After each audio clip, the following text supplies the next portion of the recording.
بسم اللہ الرحمن الرحیم الحمد للہ رب العالمین والعاقبۃ للمتقین والصلاۃ والسلام علی رسولہ محمد وآلہ وصحبہ اجمعین اما بعد بسم اللہ الرحمن الرحیم۔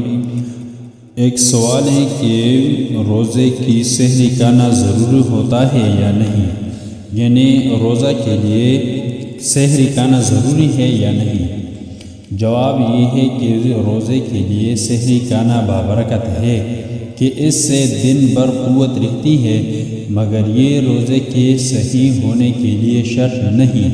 بس اگر کسی کو سحری کھانے کا موقع نہیں ملا اور اس نے سحری کھائے بغیر روزہ رکھ لیا تو روزہ صحیح ہے، یعنی کہ روزہ کے لیے جو سحری کھانا ہے یہ صرف برکت کے لیے ہے، اور اس سے لوگوں کو اور اس سے انسان کو دن بھر کی قوت ملتی ہے، قوت رہتی ہے، تو اس لیے روزے کے لیے یہ سحری کھانا ضروری ہے۔